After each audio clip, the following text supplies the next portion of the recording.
Dans cette vidéo, je vais vous montrer comment utiliser les instruments track pour faire du sound design et du layering. Sur ce morceau, j'ai une piste d'accords qui joue, que je trouve un petit peu terne. J'aimerais un petit peu la rehausser, lui donner une autre couleur. Le réflexe qu'on a en premier lieu, c'est de créer une piste MIDI. Je vais faire un clic droit, j'appuie sur Insérer piste MIDI. Je vais copier tous les clips MIDI de cette piste et je vais les coller sur la deuxième. Ensuite, je vais insérer un instrument sur la deuxième piste. Et le problème dont on se rend compte assez rapidement, c'est que si on fait une modification sur la première piste, il va falloir la reporter sur toutes les autres pistes. C'est un peu fastidieux.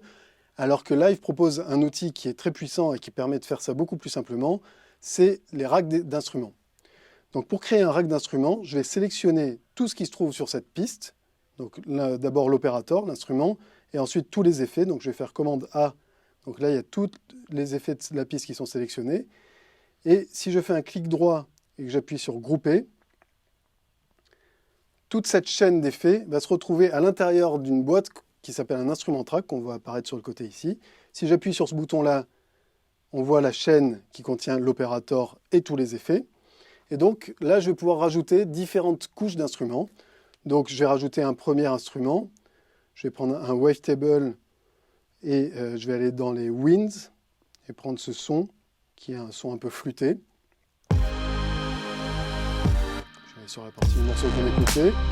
Donc là, on entend, en effet, je vais mettre en solo, qu'il y a deux sons maintenant qui se superposent.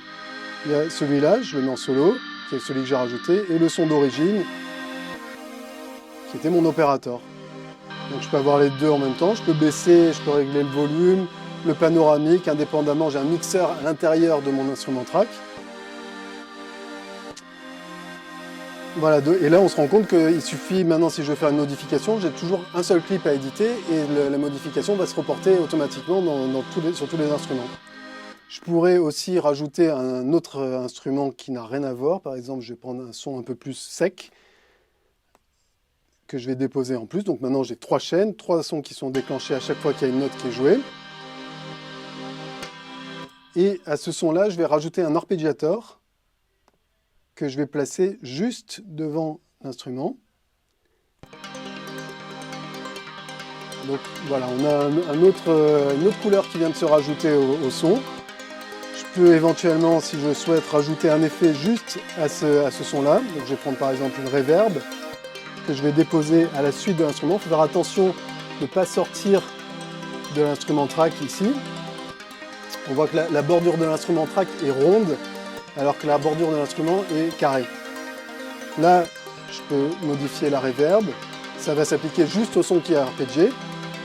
Si maintenant je veux rajouter un effet à tout le rack, par exemple je vais prendre un compresseur, il suffit que je dépose à l'extérieur du rack. Et donc là, le compresseur s'applique à l'ensemble des instruments, les trois chaînes qui sont présentes sur mon instrument track.